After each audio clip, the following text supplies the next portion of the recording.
नमस्कार, मैं हूं संजय शर्मा। आप देख रहे हैं 4 PM न्यूज नेटवर्क। इस देश में दो दो टके के नेताओं को आलीशान सुविधाएं दी जाती हैं। उनके बंगलों को सजाने के लिए करोड़ों रुपए खर्च कर दिए जाते हैं, भले वो हत्यारे हों, डकैत हों, बलात्कारी हों। उनकी अय्याशी के लिए, उनकी सुख सुविधाओं के लिए मेरे और आपके टैक्स के पैसे से बरसात कर दी जाती है। ये सब बातें मैं इसलिए कह रहा हूं क्योंकि मुझे दर्द है। मुझे दर्द इस बात का है कि जब अमरनाथ यात्रियों की सुरक्षा के लिए 1200 से ज्यादा जवान जाने थे, तो उनके लिए जो ट्रेन दी गई, उस ट्रेन की हालत इतनी खस्ता थी, उसकी खिड़कियां टूटी थी, शौचालय बदबू में डूबे हुए थे, सीटें टूटी फूटी हालत थी। इतनी खस्ता हाल ट्रेन देख के बीएसएफ के जवानों ने उसमें बैठने से मना कर दिया। ये वो जवान हैं जो अपनी जान दे देते हैं, उफ नहीं करते।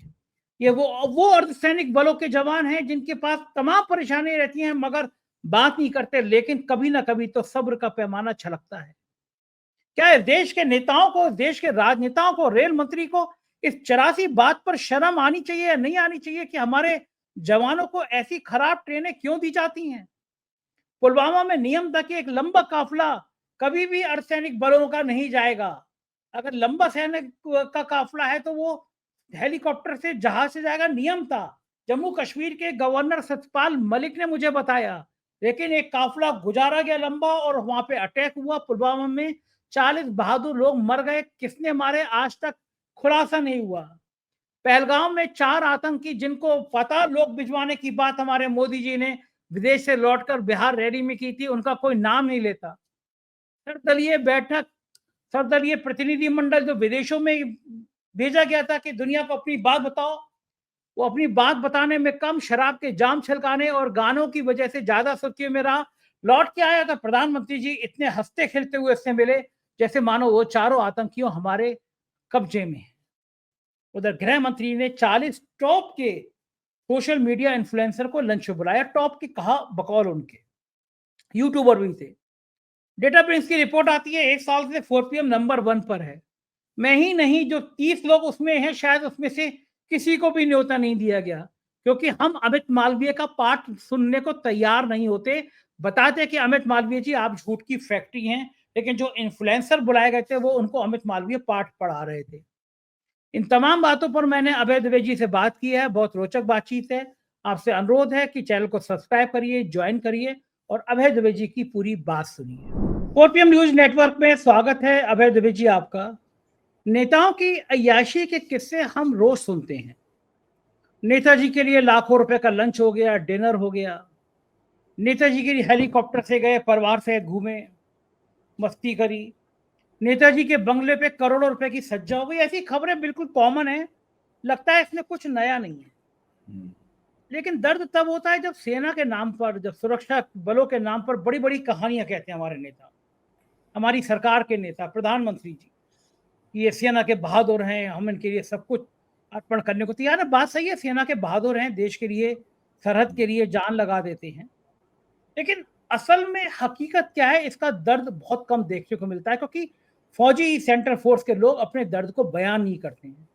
जो परेशानियां होती हैं उसको जज कर लेते हैं, बात नहीं करते हैं, सहते रहते हैं। लेकिन सहने की भी एक सीमा होती है। ऐसी घटना सामने आई, सोशल मीडिया पे फोटो आई और पता चला कि बीएसएफ के जवान जा रहे थे अमरनाथ यात्रा में ड्यूटी के लिए। 1000 से ज्यादा जवान थे। उनको जाने के लिए एक ऐसी ट्रेन दी गई जो बहुत खस्ता हाल में थी, जिसकी खिड़कियां टूटी हुई थी, जिसके टॉयलेट गंदे थे, सीटें टूटी हुई थी। मैंने कहा ना, वो लोग, सहने की भी एक सीमा होती है। बीएसएफ के जवानों का सब्र का इम्तहान खत्म हो गया। उन्होंने कहा हम इस ट्रेन पे नहीं जा सकते। हंगामा हो गया। फिर बताया जाता है कि 4 दिन बाद दूसरी ट्रेन उपलब्ध कराई गई। इससे पहले सतपाल मलिक ने मुझसे कहा था, इंटरव्यू में कहा था, कि जब पुलवामा में अटैक हुआ, सड़क पे 300 किलो आरडीएक्स लेकर एक व्यक्ति ने काफिले पर टक्कर मार दी, तो सतपाल मलिक ने मुझे बताया कि ये प्रोटोकॉल था, नियम था, कि जब भी सीआरपीएफ का या किसी भी सुरक्षा बल का बड़ा कानवाई जाएगा, बड़ा काफिला जाएगा, तो सड़क से नहीं जाएगा, उसके लिए हवाई जहाज उपलब्ध कराए जाएंगे, हेलीकॉप्टर उपलब्ध कराए जाएंगे, क्योंकि बड़े काफिले पे अटैक करने में आसानी होती है। और सतपाल मलिक ने कहा कि मुझसे अगर मांगे जाता तो मैं हेलीकॉप्टर उपलब्ध करा देता, लेकिन पता नहीं क्या साजिश थी कि वो सारे कानवाई को पैदल ले जाएगा। 40 जवान हमारे सीआरपीएफ के मर गए। कबे जी, मैं ये जानना चाहता हूँ कि क्या सरकार पे, सिस्टम पे कोई फर्क पड़ेगा ऐसी चीजों के लिए? हम अवशप्त हैं कि हमारे सैनिक, हमारे फौजी इसी तरह की खराब जिंदगी जीते रहें। ये इतना संवेदनहीन सिस्टम क्यों हो गया है? देखिए, आपको याद होगा कि ऑपरेशन सिंदूर के बाद जब संघर्ष विराम हो गया, उसके बाद में अमित शाह ने बॉर्डर सिक्योरिटी फोर्स के एक कार्यक्रम में भाग लिया था और उस कार्यक्रम में उन्होंने दावा किया था कि बीएसएफ के जवानों ने बहुत जबरदस्त किस्म की उपलब्धि की है। उन्होंने पाकिस्तानी सेना की बहुत सी चौकियां, उन्होंने जितनी चौकियों की संख्या बताई थी शायद वो सैकड़ों में थी, 200-250 चौकियों का उन्होंने बताया था कि उन्होंने पाकिस्तानी सेना के आउटपोस्ट हैं वो उन्होंने नष्ट किए। यानी बॉर्डर सीमा सुरक्षा बल को उन्होंने इतना बड़ा श्रेय दिया। तो एक तरफ तो यह है कि आप सीमा सुरक्षा बल के पराक्रम का जयगान कर रहे हैं और उसके जरिए फिर सीमा सुरक्षा बल के कार्यक्रम में ये लोग जाते हैं, नेता लोग, मंत्री लोग, तो उनका हैट लगाते हैं। और अगर अमित शाह ने तो शायद उनकी पोशाक नहीं पहनी थी, नरेंद्र मोदी होते तो शायद उनकी पोशाक भी पहन लेते और उसके बाद में फिर उन लोगों के बीच में जाते हैं। तो ये सब करते हैं, फोटो अपॉर्चुनिटी बनती है, अखबारों में वक्तव्य होता है, ये सब होता है। और उसके बाद में जब उन उन जवानों के लिए सुविधाओं और सुरक्षाओं की बात होती है, तब इस तरह की खबरें सामने आती हैं जिस तरह की खबर का आपने जिक्र किया। ये खबर आज देश के सभी अखबारों में है और ये एक राष्ट्रीय शर्म की बात है, मैं ये कहूंगा। ये कोई ऐसी बात नहीं है इसको आसानी से टाल दिया जाए। अब आप अश्विनी वैष्णव जो है वो रेल मंत्री हैं, क्या अश्विनी वैष्णव और उनके अमले को और जो रेल मंत्रालय चलाने वाला जो एक वो है बोर्ड है, उनको ये नहीं मालूम है कि अमरनाथ यात्रियों की सुरक्षा के लिए बीएसएफ के 1000 जवान जाने वाले हैं? नहीं मालूम था।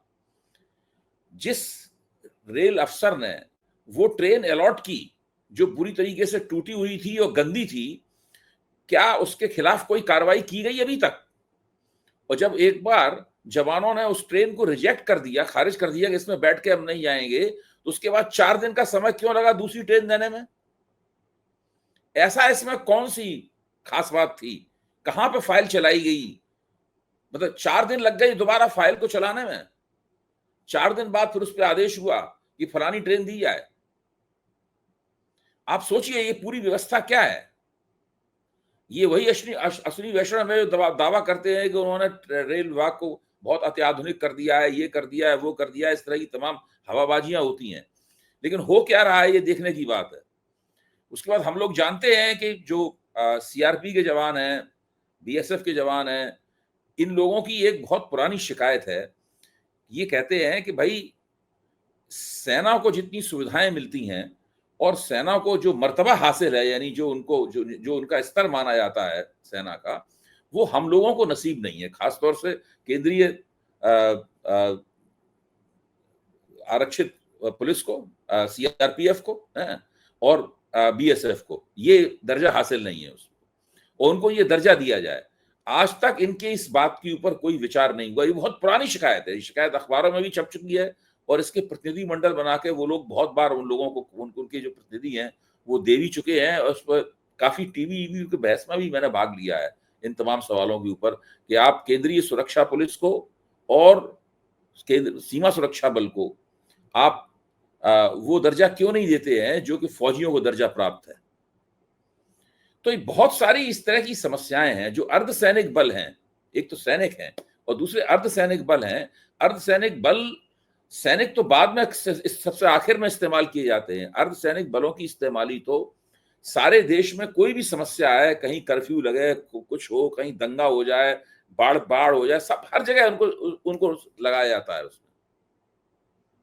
इस तरह के जो 4-5 अर्धसैनिक बल हैं, एक औद्योगिक सुरक्षा बल है, वो भी इसी श्रेणी में आता है, सीआईएसएफ जिसको बोलते हैं। तो इन सबके जो जवान हैं, अफसर हैं, उनकी जो सेवा शर्तें हैं, उनके लिए जो सुविधाएं हैं, इन सबका ख्याल रखना भारतीय सरकार, भारतीय गणराज्य का और भारत सरकार का कर्तव्य है। उसकी तरफ इन लोगों का कोई ध्यान नहीं है, कभी भी ध्यान नहीं था, आज भी ध्यान नहीं है। ये सिर्फ उनके पराक्रम और शौर्य और उनकी कुर्बानियों की राजनीतिक फसल काटते हैं, इसके अलावा ये कुछ नहीं करते। देखो ठीक बात है, एक और बड़ा मुद्दा है। आप जरा एक बार और मैं जोड़ दूं, 2019 में इस सरकार को जो बहुमत प्राप्त हुआ, क्या उसमें पुलवामा में मारे गए जो सीआरपीएफ के जवान थे, उनकी शहादत नहीं थी उसके पीछे? वही थी। पुलवामा में जब उनकी शहादत हुई, उसके बाद आपने बालाकोट स्ट्राइक की, मतलब जो है सारे देश में घूम घूम के प्रचार किया, होर्डिंग लगाए आपने कि हमने घुसकर मारा, घुसकर मारा। और उसके बाद 5 साल तक बहुमत के साथ सरकार चलाई इन्होंने, केवल उस घटना की वजह से, उनकी शहादत के दम पर। बिल्कुल ठीक बात है। और एक बड़ा मुद्दा, शायद दुनिया का सबसे बड़ा सुरक्षा बल है सीआरपीएफ। सीआरपीएफ के लोग लगातार इस बात की डिमांड कर रहे हैं, निचले स्तर के जो कर्मचारी हैं, जो सिपाही हैं, जो कांस्टेबल हैं, उनके भत्ते लगातार, ये डिमांड हो रही है कि भत्ते बढ़ाए जाएं। जी जी। इस हद तक परेशानी में रहते हैं सिपाही, कांस्टेबल, दरोगा। उनके रहने की व्यवस्थाएं कम हैं, उनके जब वो चले जाते हैं उनके परिवार की सुरक्षा नहीं है। लेकिन भत्तों की बढ़ोतरी ऊंट के मुंह में जीरा है। पूरा सीआरपीएफ बल परेशान है। सीआरपीएफ के लोगों की डिमांड है कि भाई सीआरपीएफ का डीजी, एडीजी, आईजी, आईपीएस क्यों बनता है? आईपीएस अफसर जाते हैं 2 साल के, 3 साल के डेपुटेशन पर। उन्हें सीआरपीएफ की एबीसीडी नहीं पता होती है। उन्हें नहीं पता होता है कि झारखंड के जंगलों में नक्सलियों से कैसे लोहा लिया गया। उन्हें नहीं पता होता है कि उड़ीसा में नक्सलियों से कैसे लोहा लेकर और कितने बहादुर जवानों ने अपनी जान दे दी। वो आते हैं डेपुटेशन पे और सीआरपीएफ के बड़े धन को अपना चारागाह बनाते हैं, मौज करते हैं, हेलीकॉप्टर पे घूमते हैं, बढ़िया मस्ती करते हैं, 3 साल में चले जाते हैं। एक लंबे समय से सीआरपीएफ की डिमांड है कि भाई सीआरपीएफ का एडीजी, आईजी, डीजी सीआरपीएफ का ही अफसर हो। बात सही है, कमांडेंट उन्हीं है, का कैडर कमांडेंट बनाया जाए, उन्हीं का कैडर उन्हीं बनाया जाए। का कैडर देखिए बनाया जाए। है क्या कि जो आईपीएस अफसर होते हैं, उनका लक्ष्य होता है सिविल पुलिस में जाना। वो सिविल पुलिस में किसी जिले के पुलिस कप्तान बनना चाहते हैं, किसी राज्य में पुलिस कमिश्नर बनना चाहते हैं, आईजी बनना चाहते हैं, ये सब बनना चाहते हैं। वो ये उनकी प्राथमिकताएं हैं। लेकिन जब उनका सीआरपी में या सीआरपीएफ में तबादला होता है उनका, तो सबसे पहले उन्हें लगता है कि उन्हें किसी किसी दंड वाली जगह पे भेज दिया गया है। तो शुरू में सबकी प्रतिक्रिया होती है, हाय ये क्या हुआ, हमें वहां भेज दिया गया। तो और फिर वो किसी तरीके से वहां पर 3 साल का समय काटते हैं, 2.5-3 साल का समय काटते हैं, और उसके बाद फिर से सिविल पुलिस में जो गद्देदार जगह होती हैं, आरामदेह जगह होती हैं, जहाँ पे माल पानी का इंतजाम अच्छा होता है, रंग रुतबा बहुत बढ़िया होता है, राजनीतिक संपर्क वगैरह भी होते हैं, वो भी सब चलता है, वहां पे चले जाते हैं। और कुल मिला के उनमें भी, उनके अंदर भी कोई दिलचस्पी नहीं होती कि वो सीआरपीएफ के हितों का ख्याल रखें। मतलब इतने दिनों से आप देखिए कितने आईपीएस अफसर आज तक सीआरपी के आईजी, डीआईजी वगैरह सब बन चुके हैं। इनमें से किसी ने भी सीआरपीएफ के मुद्दे को नहीं उठाया। मैं ये नहीं कह रहा हूं उन्हें प्रेस कॉन्फ्रेंस करनी चाहिए या सार्वजनिक रूप से उठानी चाहिए, भाई डिपार्टमेंट के अंदर तो वो लोग लिख ही सकते हैं ना।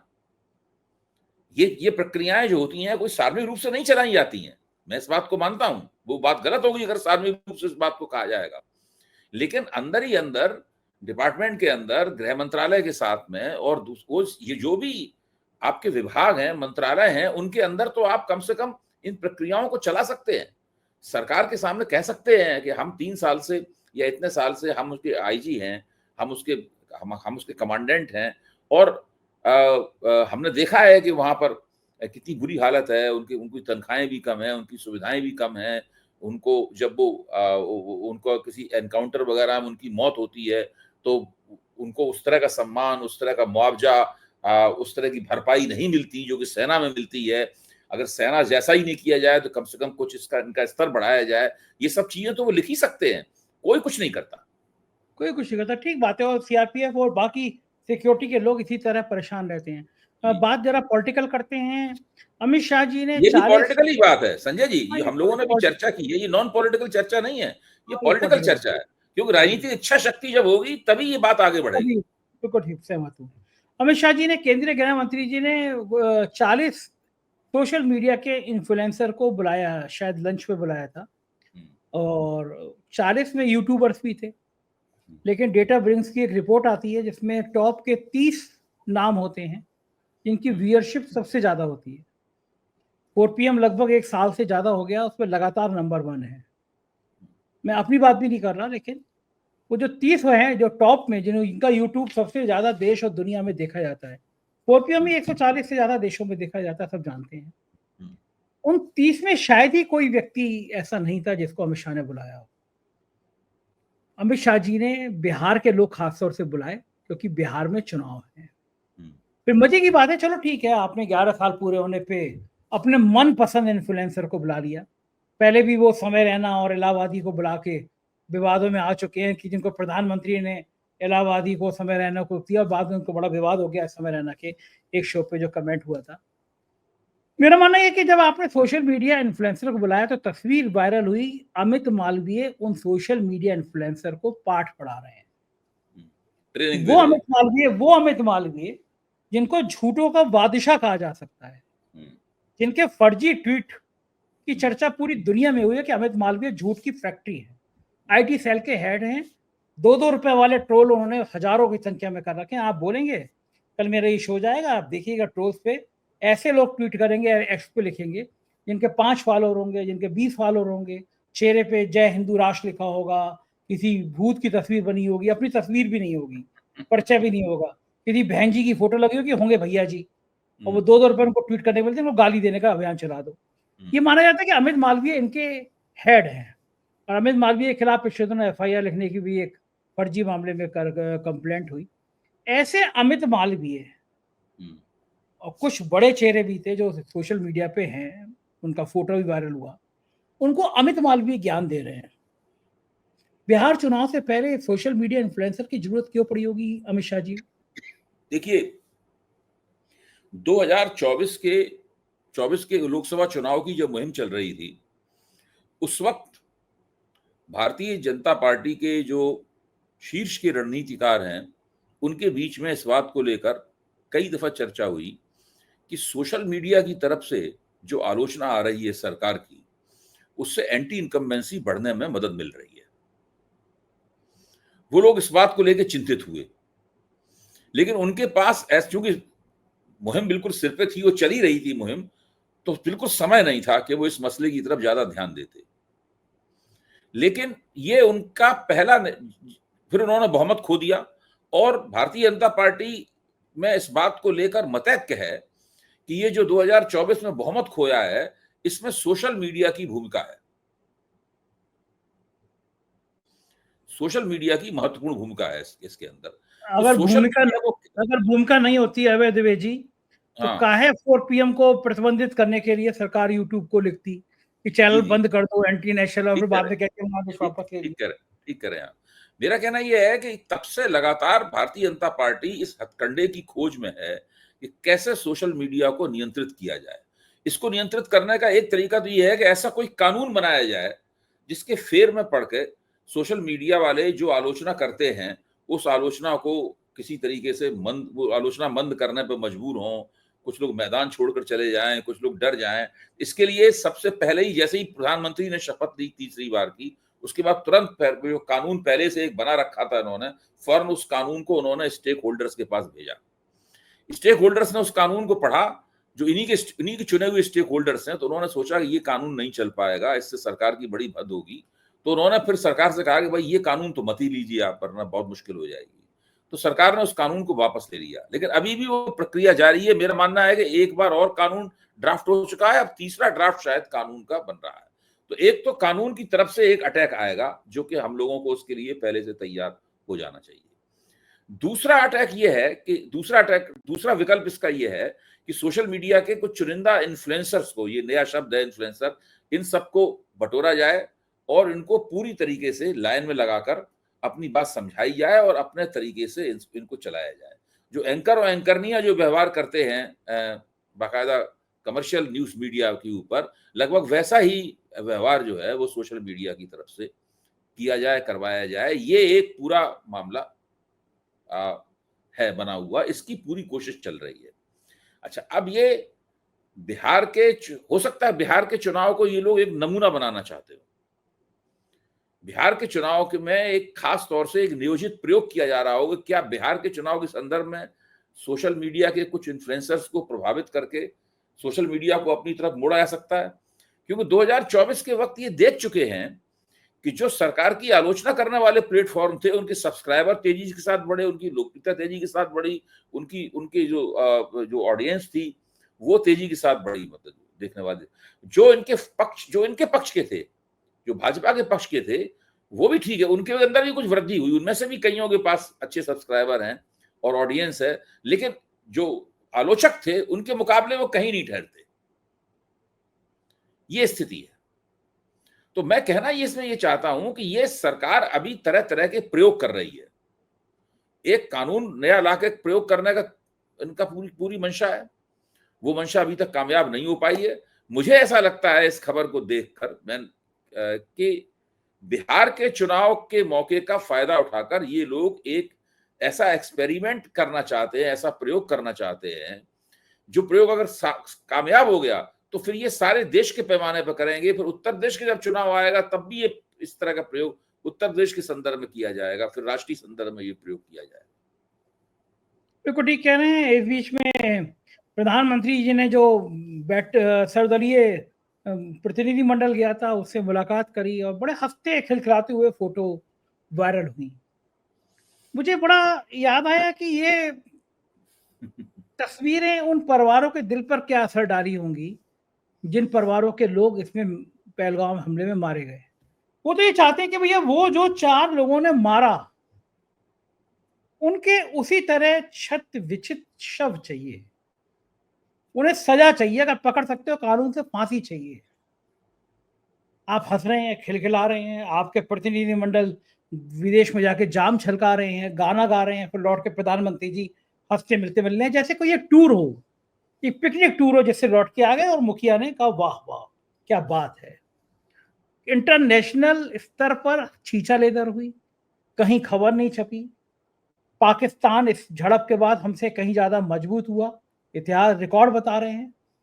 रूस, चाइना, अमेरिका सब तो उसके पक्ष में खड़े हो गए। टर्की, हमारे साथ कोई देश खड़ा नहीं हुआ। अमेरिका ने फिर कहा, आज कहा, कल कहा, हम द्विपक्षीय वार्ता के बाद मध्यस्थता करने को तैयार हैं कश्मीर के मामले पर, और ट्रंप जी ऐसा कर देंगे। भारत की बेइज्जती कर रहे हैं अमेरिका के महाराज ट्रंप जी, कोई प्रतिक्रिया नहीं आ रही है। क्या हम उन आतंकियों को भूल जाए जो मार के चले गए? जमीन खा गई, आसमान निकल गया। सरकार तो कम से कम यही चाहती है संजय जी, सरकार ये चाहती है कि उन आतंकियों को भूल जाया जाए, उन 4 आतंकियों के बारे में कोई चर्चा ना करे, कोई सवाल ना उठाया जाए। देखिए, किसी भी सरकारी पक्ष के व्यक्ति से आप कभी उन 4 आतंकियों का जिक्र नहीं सुनेंगे। किसी भी भारतीय जनता पार्टी के प्रवक्ता से आप उन 4 आतंकियों का जिक्र नहीं सुनेंगे। किसी भी गोदी मीडिया के एंकर और एंकरनियों से आप उन 4 आतंकियों का जिक्र नहीं सुनेंगे, कभी नहीं सुने। केवल हम ही लोग उनके बारे में बात करते रहते हैं, या विपक्ष उनके बारे में बात करता रहता है। सत्ता पक्ष को ऐसा लगता है ऐसे कि उनकी कोई चिंता ही नहीं है। उनकी कोई भाई सत्ता पक्ष उसके बारे में कोई अच्छा ठीक है, गिरफ्तार नहीं कर पाते हैं तो कोई जानकारी तो देना चाहिए। एएनआई के उस इन्वेस्टिगेशन का क्या हुआ? जब जो बैसरण घाटी में जिस दिन हत्याकांड हुआ था उसके तुरंत बाद शुरू हो गया था, जिसको रोज बिल्कुल मनोहर कहानियों की, किसी जासूसी कहानी की तरह टीवी पे लगातार दिखाया जाता रहा। कम से कम मैं मानता हूं कि 1 हफ्ते तक तो दिखाई जाता रहा वो। आज बिल्कुल उसका कोई जिक्र नहीं है। एएनआई ने कोई रिपोर्ट नहीं दी क्या? एएनआई ने ये दावा किया था कि हमें उनके डिजिटल फुटप्रिंट मिल गए हैं।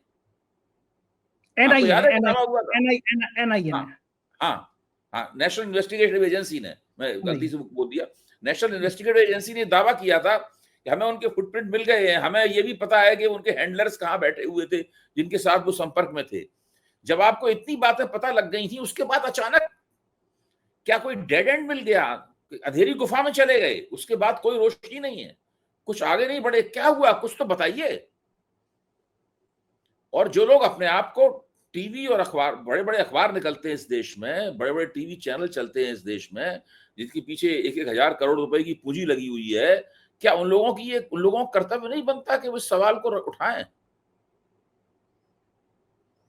ये उन लोगों की ड्यूटी बनती है कि इस सवाल को वो उठाएं कि आखिरकार हुआ क्या। भाई कांग्रेस ने ये सवाल पूछा है कि जब पाकिस्तान के डीजीएमओ का फोन आया और आपने उनकी बात मान ली, तो आपने ये शर्त क्यों नहीं रखी कि उन चारों हत्यारों को सौंपा जाए भारत को?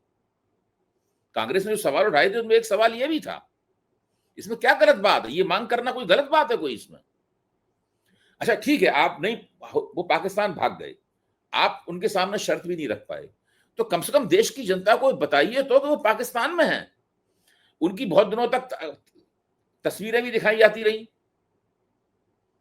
भाई, आपने तो उनकी तस्वीरें तक बना ली थी, उनकी हिस्ट्री आप खोज निकाले थे कि ये पाकिस्तान की सेना में फलानी जगह तैनात था, ये था, वो था, इसने पहले ये कांड कर रखा, ये पहले, ये सब आपने ये सब आपने देश की जनता के सामने परोसा। फिर अचानक सब चीज गायब कैसे हो गई जादू से? ये एक बहुत बड़ा स्कैंडल है संजय जी, ये एक बहुत बड़ा स्कैंडल है। ये स्कैंडल तब तक इसका पर्दाफाश नहीं होगा जब तक कि इस देश में गैर भाजपा सरकार नहीं आएगी। मैं आपको बताऊं, बड़ी सेंसिटिव बात कह रहे हैं आप। अरे आप सोचिए ना, मैं जो बात कह रहा हूं उसमें कौन सी बात तथ्यों से परे है? क्या एनआईए ने उसकी जांच नहीं की लगातार कई दिन तक? क्या ये दावा नहीं किया गया कि उनके डिजिटल फुटप्रिंट मिल गए हैं? क्या उनकी तस्वीरें टीवी के ऊपर नहीं दिखाई गई?